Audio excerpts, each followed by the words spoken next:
She ran through the busy streets of Nova City as the lights from the tall buildings reflected in the glass above her head. Alara Pierce was late, and she knew it. Her heart was beating fast, not just from running, but from panic. The most important event of her career, the Royal Summit of Nations, was starting soon. She still had no one to bring as her date. Every year, diplomats, engineers, scientists, and royal representatives attended the summit to show peace between the nations. But there was one rule that could not be broken. Everyone had to attend with a partner, symbol of balance, friendship, and shared purpose. Showing up alone would make her look careless and unprepared. She had already called 5 people that morning. Friends, co-workers, even her cousin, but no one was free. The summit was too grand, too formal, and it happened only once in a decade. No one wanted to go as someone's backup plan. Her shoes clicked against the glass walkway as she passed the transport terminal. All around her, people rushed to sleek cars and elegant shuttles. Everyone looked polished and graceful, dressed in simple colors that shimmered with soft silver threads. Alara, on the other hand, was holding her shoes in one hand and a tablet filled with unread messages in the other. She stopped to catch her breath, her reflection shaking in the window beside her. She looked tired, yet determined. "I can't go alone," she muttered. "I'll lose my spot, probably my job, maybe even my future." Then she saw him. He stood near the end of the platform, close to where the last transport was waiting. A man in a gray coat, hands in his pockets, watching the sunset as if time itself waited for him. There was nothing flashy about him. No badge, no assistant, no sign of hurry. He looked peaceful, almost out of place among the rush of the city. Alara hesitated, then laughed softly at her own crazy idea. But she had always been brave when the world told her not to be. Maybe that was what got her this far. She walked up to him, her steps slowing the closer she got. He turned his head slightly as she approached, eyes calm but curious. "I'm sorry," she began, feeling both foolish and nervous. "This is going to sound strange, but I need your help." He tilted his head. "Help?" His voice was deep and smooth, the kind of tone that made people listen. "Yes," she said, taking a shaky breath. "I have to attend a very formal event tonight. And everyone has to bring a partner. My partner canceled. I know we don't know each other, but could you?" She gulped. "Pretend to be my date? Just for the evening?" For a brief moment, silence hung between them. The noise of the city seemed distant. He did not laugh. He did not frown. He only studied her face, as if measuring her honesty. Then, to her total surprise, he smiled. "Pretend to be your date?" he repeated softly, a touch of humor in his voice. "All right. I'm free this evening." She blinked. "You are? Why not?" he said with a shrug. "My name is Evan Grant." He reached out his hand. Alara took his hand. It was warm, steady, and firm. Somehow, that small handshake made her feel safer than she had felt in days. "Thank you," she said, almost whispering. "Door." "You haven't told me your name," he said. "Oh, it's Alara Pierce." "Nice to meet you." "Alara Pierce," he said with an easy smile. "Now, where are we going?" She explained the short version. The royal summit, the rules, the expectations. As she spoke, he listened carefully, not interrupting once. Most people in her line of work would have cut her off or tried to impress her with their own titles. He didn't. Instead, he just nodded every few lines, as if her nervous rambling might actually matter. The shuttle doors opened with a soft chime. Lara took out her badge, scanned it, and motioned for him to follow. "I can register you as a guest under my name," she said quickly. "No one will ask too many questions." Evan stepped inside, calm and quiet. The interior glowed in gold-toned light as the shuttle lifted into the air. From their seats, the city spread beneath them like a map of stars. Lara sat straight, brushing a loose strand of hair behind her ear. She felt embarrassed. "You must think I'm impulsive," she muttered. Evan smiled lightly. "I think you're brave. You asked for what you needed. That's more than most people dare to do." His words startled her more than his agreement had. Brave. She had never thought of herself that way. Just desperate. But maybe desperate and brave sometimes walked the same path. As the shuttle moved higher into the violet sky, she looked down at the bright roads curling through the city. The world felt huge, and for the first time that day, a little less lonely. Somewhere between the lights below and the stars above, Alara Pierce sat beside a stranger she barely knew, and without realizing it, she had already changed the course of her story. The shuttle landed on the upper platform of the Royal Hall as evening lights shimmered across the sky. The building rose like a pillar of crystal and gold, glowing with reflections that reached the clouds. Alara felt her hands sweat as she looked at the hundreds of guests entering the grand entrance. Everyone looked perfect, calm, and confident. She swallowed hard, trying to quiet the fear curling in her stomach. Evan stepped out first, offering his hand to help her down. His quiet confidence made her draw a steady breath. The soft glow from the lamps brushed across his face, and she noticed the calm focus in his eyes. He did not look nervous, even though he was walking into one of the most guarded and important gatherings in the country. Together, they walked along the marble path toward the main doors.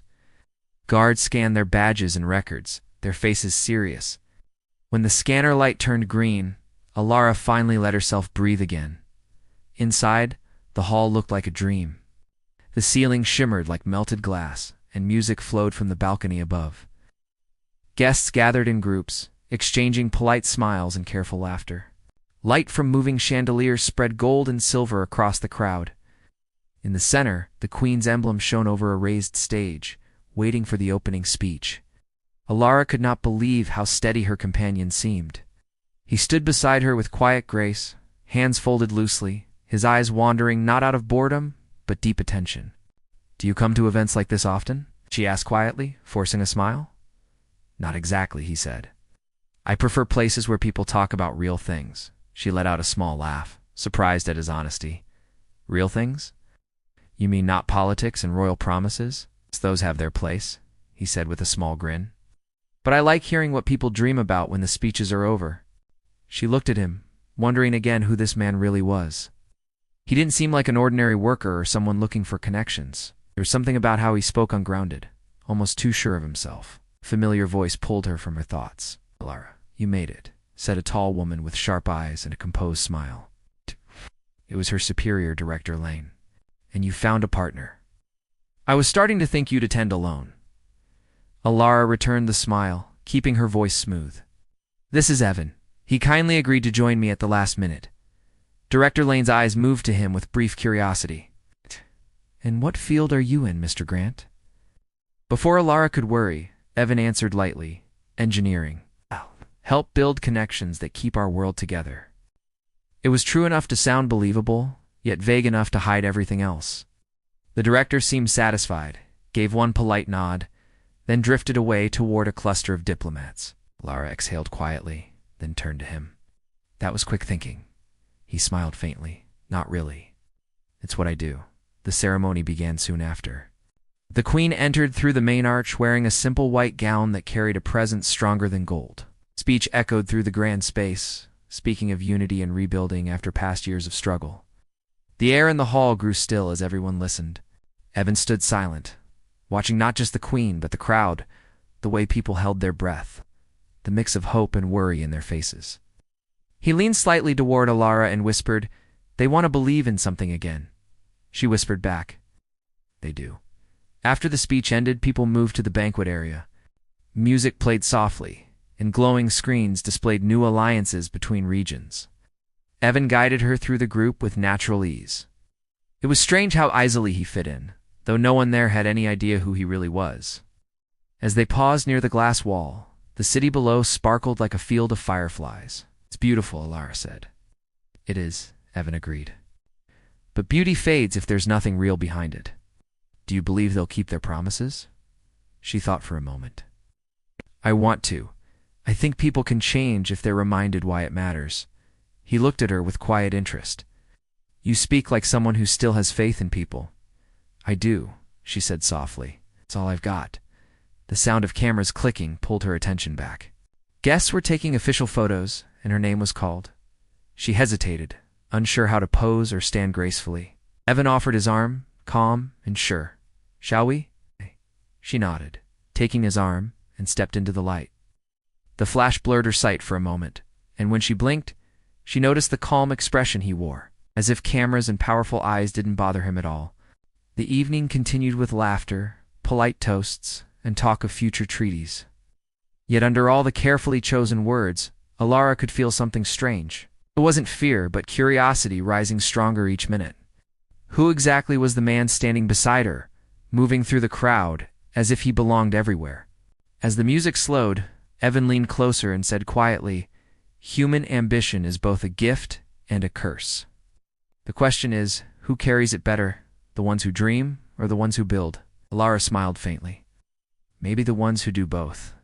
He looked at her, amused. "Maybe you're right." Far below them, the city pulsed with blue and gold light. Inside the hall, among whispers of power and hope, Alara didn't yet know that the one she had chosen as a stranger for a single evening would soon change how she saw everything. The future had quietly begun to shift, even as music and laughter filled the night. The morning sunlight slipped softly through the curtains of Alara's small apartment. She sat at her table, drinking a cup of bitter coffee, her mind replaying the events of the night before. The summit had ended with praise from her superiors and polite smiles from the diplomats. On the surface, everything looked perfect. But the thought of Evan stayed with her more than she wanted to admit. He had vanished after walking her to the shuttle at midnight. No card, no message, not even a way to contact him. It was as if he had appeared only for that one night and then disappeared into the city's endless light. Still half lost in thought, Alara opened her work tablet. She had reports to file from the summit and schedules to arrange. But her curiosity took over. She typed his name quietly into the secure government directory, Evan Grant. At first, the search gave nothing. Then, one record flashed for a second before it vanished behind a security lock. The system displayed a short warning line. Asterisk access not permitted. Asterisk her eyebrows furrowed. Why would a simple engineer be restricted in a public directory? She opened another window and tried a different path. This time, the screen showed his name linked to a company, Helios Dynamics. Her heart gave a small jump. The name was famous. It was the company behind most of the solar networks that powered the world's cities. Its founder had turned the company into one of the most important forces in science and energy. For a long moment, she just stared at the screen. Could it be the same Evan? It didn't seem possible. It acted too quiet, too ordinary. But maybe that calmness hid something more. There was only one way to be sure. She sent a private message to a trusted friend at the records department. Within minutes, her friend sent her a return file with a single note. "You did not hear this from me? He is the one who built Helios. Be careful who sees your search history." Alara closed the tablet quickly and sat still, her heart racing. She had begged a stranger to be her date, and that stranger turned out to be one of the most powerful men alive. Later that day, she went to the Central Plaza for a press review. Screens all around were showing news clips from the summit, the Queen's speech, new trade agreements, smiling faces. Then she froze again. There, in the background of one scene, was Evan shaking hands with the chief of the Energy Commission. No titles appeared under his name, but the body language between them said everything: respect, familiarity, power. As the reporters shouted questions, Alara looked away from the screen, unsure whether to laugh or panic. She went to a shady corner of the plaza and tried calling every public contact of Helios Dynamics, but none reached him directly. It seemed he had disappeared once again. Her phone buzzed later that night. Unknown number. She hesitated before answering. "Alara Pierce," she said softly. "Curiosity is dangerous, you know," said a familiar, calm voice on the other end. "Evan," she breathed. "That's me," he said, the light humor returning to his tone. "Hey, why didn't you tell me who you really were?" she asked. "'Cause you didn't ask," he said simply. "You spoke to me like a person, not like a title. That was refreshing." She sat on her couch, unsure how to respond. "You let me embarrass myself in front of the entire summit?" "You didn't embarrass yourself," he said gently. "You carried yourself with honesty. That's worth more than status." "Still," she said, blushing, though he couldn't see it. "You could have told me." He chuckled softly. "Would you have asked me to come with you if I had introduced myself as a CEO?" She thought about it, realizing the truth. "Probably not," she admitted. He was quiet for a moment. Then his voice softened. "Shh. You have a rare kind of faith in people, Alara. Don't lose that. The world needs more of it. Something stirred inside her, something she couldn't quite name. Gratitude, surprise, and maybe admiration. She wanted to ask more, but before she could, the connection ended. The line went silent. The following days moved quickly, her schedule filled with follow-ups, meetings, and diplomatic messages, but her mind stayed restless. Every time she saw the sunrise glow over the city's glass towers, she thought of him, the calm man who had fixed his tie once in the mirror before entering the grandest hall in the country as if it were a stroll in the park. Then came another message, officially sent to her department. Helios Dynamics would be joining the government's new energy council, and leading the negotiations would be Evan Grant himself.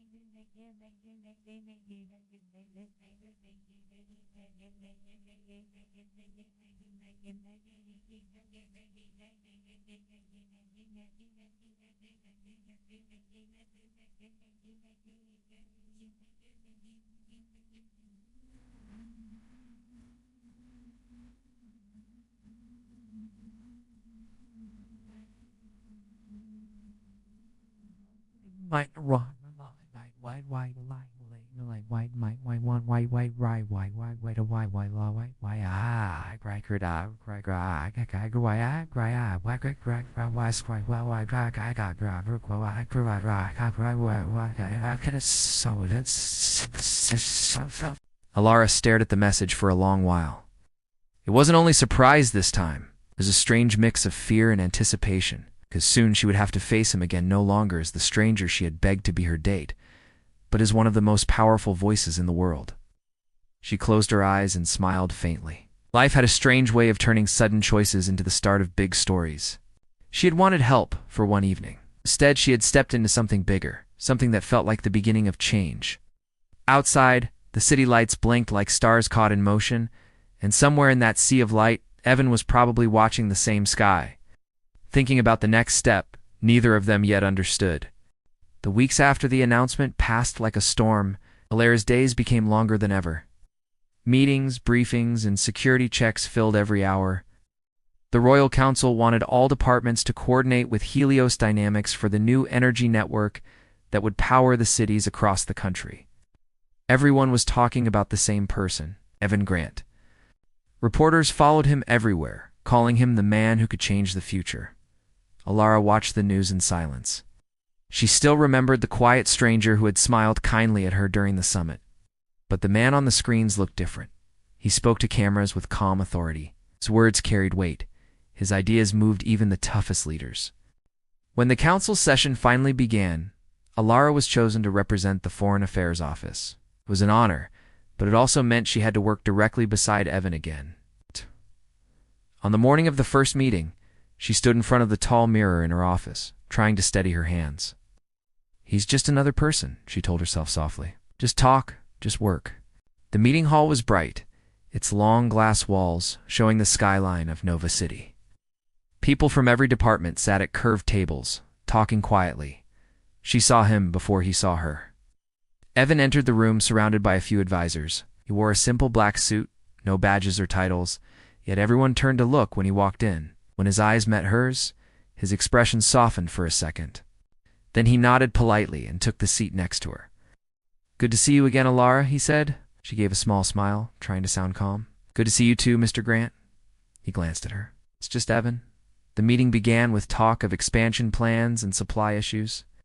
Maps of energy routes appeared on the screens, showing solar fields, sky grids, and transport stations. Evan spoke clearly, explaining ideas about how the new systems could link the northern and southern regions. Every person in the room listened, even the senior ministers, who usually interrupted others. Lara noticed how he spoke not to impress, but to solve. When one director questioned his design, Evan quietly stood, drew a quick diagram on the table screen, and showed how variation in power flow could prevent overloads. The room fell silent.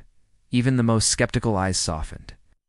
Later, during the break, Alara found herself standing beside him near the window. The city outside glowed faintly under the midday sun. "You always seem calm," she said, "even when everyone's debating." He smiled slightly. "Calm helps people listen. Anger just makes them defend themselves." "That's easy for you to say," she said, half teasing. Evan looked at her with a half smile. "It's not easy, but someone has to stay steady so others can find their balance." Alara turned toward the window. The world beyond looked peaceful, but she knew peace never lasted long in politics. "Do you ever get tired of being in control?" she asked quietly.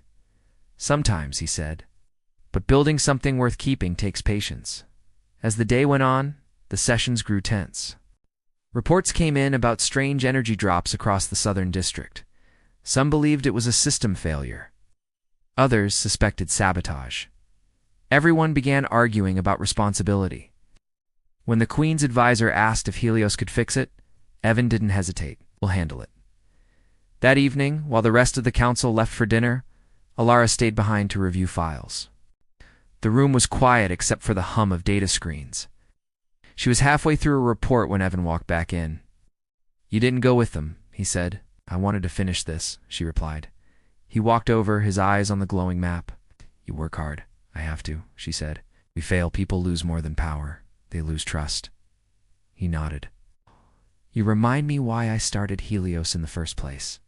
She looked at him, surprised. "Why did you start it?" He smiled faintly. "To prove that people can still shape their future with courage. It's not machines or money, but faith in what we can build together." For a moment, silence filled the room. The golden lights from the skyline painted soft lines across the glass floor. Then an alarm flashed across the main screen. The Southern District's grid sensors were failing faster than expected. Alara jumped to her feet. "Oh no, that's not normal data." Evan's calm voice cut through the tension. "No, it's not." "I'm going there. It's dangerous," she said quickly. "The area's unstable. You should send a team. They'll take too long," he said, already moving toward the exit. "If we lose the core supply, the whole lower region could go dark." "I'm coming with you," she said without thinking.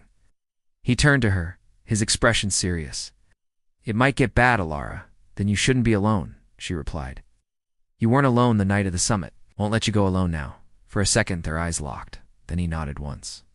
"All right, let's go." They hurried through the corridors and out to the transport deck. The city wind cold against their faces. The shuttle doors opened with a quiet hiss. As the engines powered on, Alara looked at the city fading behind them and felt her heartbeat quicken. Something told her this trip would change everything. Evan sat across from her, focused on the data streaming across his wrist screen. The shadows of the tall towers flickered through the windows as the shuttle carved through the sky. Neither of them spoke, but they both felt the same heavy truth settle in. The future of the nation now rested in their hands, and perhaps something else deeper and unspoken waited between them, growing quietly in the rush of the wind and light. The night sky above the southern district was heavy with gray clouds. The air smelled like metal and smoke as the shuttle landed near the base of the energy tower. The tall structure reached into the sky like a dark pillar. Sparks of white light ran across the wires, showing that the system was close to burning out. Alara stepped out first, holding her coat against the strong wind. The ground beneath them shook slightly, and the hum of broken circuits filled the air. Evan followed, carrying a small case filled with tools. He looked up at the tower, his calm eyes unreadable. "Half the system is unstable already," she said, reading the numbers flashing on her tablet. "If it spreads, the main supply line to the capital will fail." Evan opened his case and started checking the nearest control panel. "Then we need to fix it before that happens," he said in his usual steady voice. "I'll go up to the main relay. You stay here and keep the signal open." Alara frowned. "Can't do that alone. The pressure levels are rising. It's not safe." He smiled faintly. "Safety is a luxury we don't have right now." She grabbed his arm before he could walk away. "You always take everything on yourself," she said quietly. "You don't have to." Evan looked at her for a moment, the cold wind pushing his hair across his forehead. His voice softened. "Sometimes when you're the one who built something, you're also the one responsible when it breaks." Before she could answer, the sound of another explosion echoed in the distance. A bright flash lit up the sky, followed by a long, low vibration across the ground. Sensors on her tablet flickered red. It's spreading faster, she warned. Evan nodded. Keep the come line open and keep talking to me while I work. She watched him climb the metal stairs leading up the tower. Sparks danced beside his path, and each step took him higher into the storm of light and smoke. From below, Alara could only see his silhouette moving against the glow. Evan, can you hear me? She said into the mic. Loud and clear, his voice came back through the speaker. The top panel is worse than I expected. The failsafe is locked manually. Someone tampered with it. You mean someone did this on purpose? She said, her heart tightening. It looks that way, he replied. But let's fix it before we think about who. Alara kept scanning the power lines, her fingers shaking. The temperature was climbing fast. The whole tower might overload at any moment. Minutes passed like hours. She could hear his breath over the line, steady but strained. Finally, his voice came again, low and calm. Almost done. Stand by to reroute when I give the word. She wiped sweat from her forehead even though the air was cold. Wait. Ready now? He said firmly. She tapped the controls on her tablet, sending power back through the main grid. For a moment, the whole tower went dark. Then, slowly, bright light ran across every line, from top to bottom, glowing like sunlight breaking through the storm. She exhaled in relief and smiled for the first time in hours. It's working. No answer came. Evan, she called. Can you hear me? The only sound was the whisper of the wind through the tower. Panic rose in her chest. She ran toward the stairs and began to climb, the metal cold under her hands. By the time she reached the upper level, her lungs burned. Then she saw him. He was leaning against the control frame, eyes closed, but breathing slowly, his shirt marked with soot. You scared me, she said, rushing to him. He opened his eyes and gave a weak smile. Sorry. I had to disconnect the main circuit by hand. Got a little shock. You could have been killed, she said, her voice shaking. But the city's safe, he said softly. That's what matters. She helped him stand, and they looked out across the horizon. The lights of Nova City had returned, shining steady again. The streets below were alive with power, bright lines glowing like rivers of gold. They stood there in silence for a long time. The storm began to fade, leaving only the soft sound of wind moving through the wires. You do realize, she said quietly, you just saved an entire region. He smiled faintly. We saved it. I just held the tools. She looked at him, her face lit by the gentle light of the city. Maybe that's what you always do, hold everything together. He turned to her, his expression warmer than she had ever seen. And what about you? She shrugged lightly. I only try to help people remember why they fight for each other. Evan looked away at the sky. That's more important than building any network. The transport arrived to take them back, but neither of them moved for a while. The quiet around them felt peaceful now, almost sacred. When they finally descended the tower, the dawn was starting to rise. The first light of morning touched the clouds, painting them silver. Evan paused near the shuttle and looked at Alara. Thank you, he said simply. For what? For trusting me. She smiled. You made it easy. They boarded the shuttle, and as it lifted into the air, the city below stretched wide and bright. The crisis was over, but both of them knew something had changed. By the time they reached the capital, word had already spread. The Queen praised their courage. The city celebrated the SAVE network. But what stayed with them both wasn't the praise. It was the quiet truth that two people, once strangers, had faced the storm together and learned what it meant to keep faith in each other and in humanity itself. When the shuttle's doors opened, the sunlight filled their faces. The world below was shining again, brave and alive, built by the hands of people who refused to give up. And somewhere in that light, a small promise began, the kind that could change everything, not with power, but with the unshakable will to believe in the good that still lived inside the human heart.